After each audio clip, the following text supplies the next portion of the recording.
Hi hello ನಮಸ್ಕಾರ friends, Google Kannada YouTube ಚಾನೆಲ್ಗೆ ಸ್ವಾಗತ ಸುಸ್ವಾಗತ. ಫ್ರೆಂಡ್ಸ್, ನಾವಿವತ್ತು ವಿಧವಾ ವೇತನಕ್ಕೆ ಅರ್ಜಿ ಹಾಕುವುದನ್ನ ತಿಳ್ಕೊಳ್ಳೋಣ. ಇದಕ್ಕೆ ಏನೇನು ದಾಖಲೆಗಳು ಬೇಕು ಮತ್ತು ಅರ್ಜಿ ಸಲ್ಲಿಸುವ ಸ್ಟೆಪ್ ಬೈ ಸ್ಟೆಪ್ ಮಾಹಿತಿಯನ್ನ ಈ ವಿಡಿಯೋದಲ್ಲಿ ತಿಳಿಸ್ಕೊಡ್ತೀನಿ. ಅದಕ್ಕಿಂತ ಮುಂಚೆ ನೀವು ಇನ್ನೂ ನಮ್ಮ ಚಾನೆಲ್ಗೆ ಸಬ್ಸ್ಕ್ರೈಬ್ ಆಗಿಲ್ಲ ಅಂದ್ರೆ ದಯವಿಟ್ಟು ಈ ಕೂಡಲೇ ಗೂಗಲ್ ಕನ್ನಡ ಯೂಟ್ಯೂಬ್ ಚಾನೆಲ್ಗೆ ಸಬ್ಸ್ಕ್ರೈಬ್ ಆಗಿ ಹಾಗೂ ಪಕ್ಕದಲ್ಲಿರುವ ಬೆಲ್ ಐಕಾನ್ ನ ಕ್ಲಿಕ್ ಮಾಡಿ. ಫ್ರೆಂಡ್ಸ್, ವಿಧವಾ ವೇತನಕ್ಕೆ ಅರ್ಜಿ ಸಲ್ಲಿಸುವುದರಿಂದ ಪ್ರತಿ ತಿಂಗಳು ನಿಮ್ಮ ಅಕೌಂಟಿಗೆ ನೇರವಾಗಿ ಹಣ ಬರುತ್ತೆ. ಹಾಗಿದ್ರೆ ಇದಕ್ಕೆ ಏನೇನೆಲ್ಲ ದಾಖಲೆಗಳು ಬೇಕಪ್ಪ ಅಂದ್ರೆ, ಮೊದಲನೇದಾಗಿ ನಿಮ್ಮದೊಂದು ಫೋಟೋ ಇರಬೇಕಾಗುತ್ತೆ. ಅದಾದ್ಮೇಲೆ ನಿಮ್ಮ ರೇಷನ್ ಕಾರ್ಡ್ ಇರಬೇಕಾಗುತ್ತೆ, ಮತ್ತೆ ನಿಮ್ಮ ವೋಟರ್ ಐಡಿ ಇರಬೇಕಾಗುತ್ತೆ, ಮತ್ತೆ ಒಂದು ಗುರುತಿನ ಚೀಟಿ ಇರಬೇಕಾಗುತ್ತೆ, ಮತ್ತೆ ವಯಸ್ಸಿನ ದೃಢೀಕರಣ ಪತ್ರ ಇರಬೇಕಾಗುತ್ತೆ, ಮತ್ತೆ ಪತಿಯ ಮರಣ ಪ್ರಮಾಣ ಪತ್ರ ಡೆತ್ ಸರ್ಟಿಫಿಕೇಟ್ ಇರಬೇಕಾಗುತ್ತೆ, ಮತ್ತೆ ವಿಳಾಸದ ಪುರಾವೆ ಇರಬೇಕಾಗುತ್ತೆ, ಮತ್ತು ಬ್ಯಾಂಕ್ ಪಾಸ್ಬುಕ್ ನ ಮೊದಲನೇ ಪೇಜ್ದು ಸ್ಕ್ಯಾನ್ಡ್ ಕಾಪಿ ಇರಬೇಕಾಗುತ್ತೆ. ಇದಾದ್ಮೇಲೆ ಸ್ನೇಹಿತರೆ, ನೀವು ಗೂಗಲ್ಗೆ ಹೋಗಿ ನಾಡ ಕಚೇರಿ 5.0 ಲೇಟೆಸ್ಟ್ ವರ್ಷನ್ ನ ಸರ್ಚ್ ಮಾಡಬೇಕಾಗುತ್ತೆ. ಇದರ ಲಿಂಕ್ ಅನ್ನ ನಾನು ಡಿಸ್ಕ್ರಿಪ್ಷನ್ ಬಾಕ್ಸ್ ನಲ್ಲಿ ಕೊಟ್ಟಿರ್ತೀನಿ. ಅದರ ಮೇಲೆ ಕ್ಲಿಕ್ ಮಾಡಿ ನಿಮ್ಗೆ ಈ ತರ ಒಂದು ಪೇಜ್ ಓಪನ್ ಆಗುತ್ತೆ. ಇಲ್ಲಿ ನಿಮ್ಮ ಮೊಬೈಲ್ ನಂಬರ್, ಮೊದಲನೇದಾಗಿ ನಾಡ ಕಚೇರಿಗೆ ಸ್ವಾಗತ ಅಂತ ಬರುತ್ತೆ. ಇಲ್ಲಿ ನಿಮ್ಮ ಮೊಬೈಲ್ ನಂಬರ್ ಅನ್ನ ಮೆನ್ಷನ್ ಮಾಡಿ OTP ಯನ್ನ ಪಡಿಬೇಕಾಗುತ್ತೆ. ನೀವು OTP ಯನ್ನ ಎಂಟರ್ ಮಾಡಿದ ಮೇಲೆ ನಿಮ್ಗೆ ಈ ತರ ಒಂದು ಪೇಜ್ ಓಪನ್ ಆಗುತ್ತೆ. ಫ್ರೆಂಡ್ಸ್, ಇಲ್ಲಿ ಹೊಸ ವಿನಂತಿ ಅಂತ ಇದೆಯಲ್ಲ, ಹೊಸ ವಿನಂತಿ ಮೇಲೆ ಕ್ಲಿಕ್ ಮಾಡಿ. ಇಲ್ಲಿ ನಿಮ್ಗೆ ಲಿಸ್ಟ್ ಓಪನ್ ಆಗುತ್ತೆ. ಈ ಲಿಸ್ಟ್ ಅಲ್ಲಿ ಲಾಸ್ಟ್ ಆಪ್ಷನ್ ಇದೆಯಲ್ಲ, ಸಾಮಾಜಿಕ ಭದ್ರತಾ ಯೋಜನೆ, ಈ ಲಿಸ್ಟ್ ಅಲ್ಲಿ ಲಾಸ್ಟ್ ಆಪ್ಷನ್ ಸ್ನೇಹಿತರೆ ನಿರ್ಗತಿಕ ವಿಧವಾ ವೇತನ. ಇದನ್ನ ನೀವು ಸೆಲೆಕ್ಟ್ ಮಾಡಬೇಕಾಗುತ್ತೆ. ಸೆಲೆಕ್ಟ್ ಮಾಡಿದ್ಮೇಲೆ ಸ್ನೇಹಿತರೆ ನಿಮ್ಗೆ ಈ ತರ ಒಂದು ಇನ್ಫಾರ್ಮೇಶನ್ ಓಪನ್ ಆಗುತ್ತೆ. ನಿಮ್ಗೆ ನಿರ್ಗತಿಕ ವಿಧವಾ ವೇತನ ಪಡಿಬೇಕು ಅಂದ್ರೆ ಗರಿಷ್ಠ 45 ದಿನ ಕಾಯ್ಬೇಕಾಗುತ್ತೆ.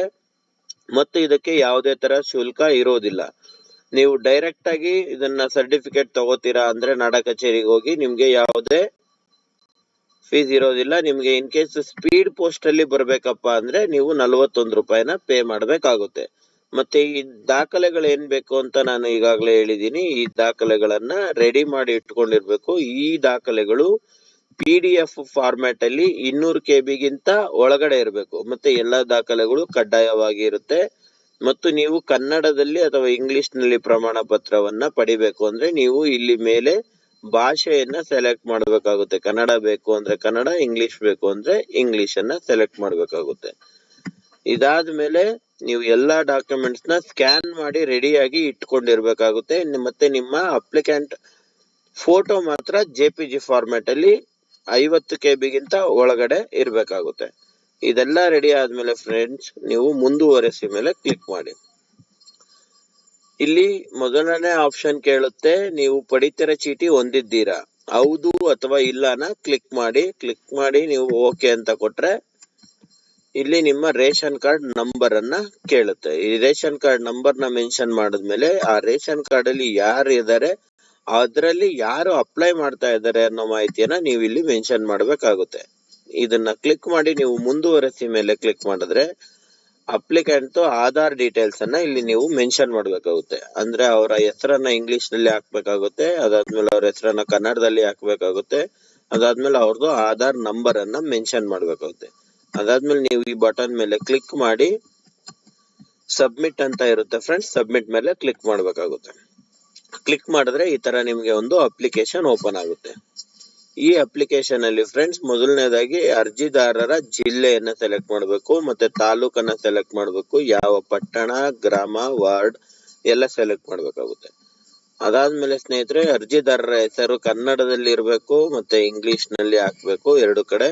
ಮತ್ತೆ ಅವರ ಗಂಡನ ಹೆಸರನ್ನ ಕನ್ನಡದಲ್ಲಿ ಮತ್ತೆ ಇಂಗ್ಲಿಷ್ ನಲ್ಲಿ ಹಾಕ್ಬೇಕು. ಮತ್ತೆ ಯಾರು ಅರ್ಜಿ ಹಾಕ್ತಾ ಇದ್ರೆ ಅವರ ತಾಯಿ ಹೆಸರನ್ನ ಕನ್ನಡದಲ್ಲಿ ಮತ್ತು ಇಂಗ್ಲಿಷ್ ಅಲ್ಲಿ ಹಾಕ್ಬೇಕಾಗುತ್ತೆ. ಮತ್ತೆ ಅಡ್ರೆಸ್ ಅನ್ನ ಕನ್ನಡದಲ್ಲಿ ಮತ್ತೆ ಇಂಗ್ಲಿಷ್ ಅಲ್ಲಿ ಸಂಪೂರ್ಣ ವಿಳಾಸನ ಇಲ್ಲಿ ಎಂಟ್ರಿ ಮಾಡಬೇಕಾಗುತ್ತೆ. ಇದೆಲ್ಲ ಆದ್ಮೇಲೆ ಸ್ನೇಹಿತರೆ, ನಿಮ್ಮ ಫೋನ್ ನಂಬರ್ ಅನ್ನ ಇಲ್ಲಿ ಮೆನ್ಷನ್ ಮಾಡಬೇಕಾಗುತ್ತೆ. ಆಗ ಒಂದು OTP ಬರುತ್ತೆ. ಆ OTP ನ ವೆರಿಫೈ ಮಾಡ್ಕೋಬೇಕಾಗುತ್ತೆ. ಅದಾದ್ಮೇಲೆ ಇನ್ ಕೇಸ್ ನಿಮ್ಮ ಹತ್ರ ಮೇಲ್ ಐಡಿ ಇದ್ರೆ ಆ ಮೇಲ್ ಐಡಿಯನ್ನು ಕೂಡ ಹಾಕಿ ನೀವು OTP ಯನ್ನ ಹಾಕಿ ವೆರಿಫೈ ಮಾಡ್ಕೋಬಹುದು. ಇದಾದ್ಮೇಲೆ ಪ್ರಮಾಣ ಪತ್ರ ವಿಧಾನ ಅಂತ ಇದೆಯಲ್ಲ, ಇದು ನೀವು ಡೈರೆಕ್ಟ್ ಆಗಿ ಕಲೆಕ್ಟ್ ಮಾಡಾಗಿದ್ರೆ ಅಮೌಂಟ್ ಏನು ಬರೋದಿಲ್ಲ. 0 ಫೀಸ್ ಇರುತ್ತೆ. ಇನ್ ಕೇಸ್ ಸ್ಪೀಡ್ ಪೋಸ್ಟ್ ಅಲ್ಲಿ ಬರಬೇಕು ಅಂದ್ರೆ ಅದನ್ನ ಕ್ಲಿಕ್ ಮಾಡಿದ್ರೆ 41 rupees ಪೇ ಮಾಡ್ಬೇಕಾಗುತ್ತೆ. ಇದೆಲ್ಲ ಎಂಟ್ರಿ ಮಾಡಿದ್ಮೇಲೆ ಫ್ರೆಂಡ್ಸ್ ನೆಕ್ಸ್ಟ್ ಮುಂದಿನದ ಮೇಲೆ ಕ್ಲಿಕ್ ಮಾಡಿ. ಇಲ್ಲಿ ಪ್ರಮಾಣ ಪತ್ರದ ವಿವರಗಳನ್ನ ಇಲ್ಲಿ ನಾವು ಮೆನ್ಷನ್ ಮಾಡ್ಬೇಕಾಗುತ್ತೆ. ಇಲ್ಲಿ ಹುಟ್ಟಿದ ದಿನಾಂಕ ಅಂದ್ರೆ ಯಾರು ಅರ್ಜಿ ಸಲ್ಲಿಸ್ತಾ ಇದಾರೋ ಅವರು ಹುಟ್ಟಿದ ದಿನಾಂಕನ ಇಲ್ಲಿ ಮೆನ್ಷನ್ ಮಾಡ್ಬೇಕು, ಆಗ ವಯಸ್ಸು ಆಟೋಮೆಟಿಕ್ ಬರುತ್ತೆ. ಇದಾದ್ಮೇಲೆ ಇದು ನಿಮ್ಮ ಮೀಸಲಾತಿ ವರ್ಗ ಅಂದ್ರೆ ಯಾವ ಕ್ಯಾಟಗರಿ ಬರ್ತೀರಾ ಅದನ್ನ ಸೆಲೆಕ್ಟ್ ಮಾಡ್ಬೇಕಾಗುತ್ತೆ. ಅದಾದ್ಮೇಲೆ ನಿಮ್ಮ ಇನ್ಕಮ್ ಅನ್ನ ಇಲ್ಲಿ ಮೆನ್ಷನ್ ಮಾಡ್ಬೇಕಾಗುತ್ತೆ. ಮತ್ತೆ ಗಂಡನ ವಿವರಗಳು ಮೀನ್ಸ್ ನೀವು ಡೆತ್ ಸರ್ಟಿಫಿಕೇಟ್ ಕರ್ನಾಟಕ ಗವರ್ಮೆಂಟ್ ಇಂದ ತಗೊಂಡಿದ್ರೆ ಎಸ್ ಅಂತ ಕ್ಲಿಕ್ ಮಾಡ್ಬೇಕಾಗುತ್ತೆ, ಅಥವಾ ಬೇರೆ ಗವರ್ಮೆಂಟ್ ಇಂದ ತಗೊಂಡಿದ್ರೆ ನೋ ಅಂತ ಕ್ಲಿಕ್ ಮಾಡಿ ಆ ಡೀಟೇಲ್ಸ್ ನ ಎಂಟ್ರಿ ಮಾಡ್ಬೇಕಾಗುತ್ತೆ. ನನ್ನ ಹತ್ರ ಇರೋದು ಬಂದು ಕರ್ನಾಟಕ ಗವರ್ಮೆಂಟ್ ಆಗಿರೋದ್ರಿಂದ ಕರ್ನಾಟಕ ಅಂತ ಕ್ಲಿಕ್ ಮಾಡಿ ಅಲ್ಲಿ ಡೆತ್ ಸರ್ಟಿಫಿಕೇಟ್ ನಂಬರ್ ಅನ್ನ ಮೆನ್ಷನ್ ಮಾಡಿದೆ. ಮತ್ತೆ ಸಾವಿನ ದಿನಾಂಕವನ್ನ ಮೆನ್ಷನ್ ಮಾಡ್ಬೇಕಾಗುತ್ತೆ, ಮತ್ತೆ ಸಾವಿಗೆ ಕಾರಣವನ್ನ ಮೆನ್ಷನ್ ಮಾಡ್ಬೇಕಾಗುತ್ತೆ, ಮತ್ತೆ ಕನ್ನಡದಲ್ಲಿ ಗಂಡನ ಹೆಸರನ್ನ ಹಾಕ್ಬೇಕಾಗುತ್ತೆ, ಮತ್ತೆ ಇದರ ಸಂಪೂರ್ಣ ವಿಳಾಸವನ್ನ ಇಲ್ಲಿ ಎಂಟ್ರಿ ಮಾಡಿ ನೆಕ್ಸ್ಟ್ ಮೇಲೆ ಕ್ಲಿಕ್ ಮಾಡ್ಬೇಕಾಗುತ್ತೆ. ಇದಾದ್ಮೇಲೆ ಸ್ನೇಹಿತರೆ ನೀವು ಒಂದು ಫೋಟೋನ JPG ಫಾರ್ಮ್ಯಾಟ್ ಅಲ್ಲಿ ಇಟ್ಕೊಂಡಿರ್ತೀರಲ್ಲ ಆ ಫೋಟೋನ ಇಲ್ಲಿ ಅಪ್ಲೋಡ್ ಮಾಡ್ಬೇಕಾಗುತ್ತೆ. ಇಲ್ಲಿ ಅಪ್ಲೋಡ್ ಮಾಡಿದ ನಂತರ ಅಗತ್ಯವಿರುವ ಎಲ್ಲಾ ದಾಖಲೆಗಳು ಅಂದ್ರೆ ನಿಮ್ಮ ಒಂದು ಫೋಟೋ PDF ಫಾರ್ಮ್ಯಾಟ್ ಅಲ್ಲಿ ಇರಬೇಕು, ಆ PDF ಫಾರ್ಮ್ಯಾಟ್ ಅನ್ನ ಅಪ್ಲೋಡ್ ಮಾಡ್ಬೇಕಾಗುತ್ತೆ. ಮತ್ತೆ ಪಡಿತರ ಚೀಟಿ ಒಂದು PDF ಫಾರ್ಮ್ಯಾಟ್ ಅಲ್ಲಿ ಇರಬೇಕು, ಆ ಪಡಿತರ ಚೀಟಿಯನ್ನ ಅಪ್ಲೋಡ್ ಮಾಡ್ಬೇಕಾಗುತ್ತೆ.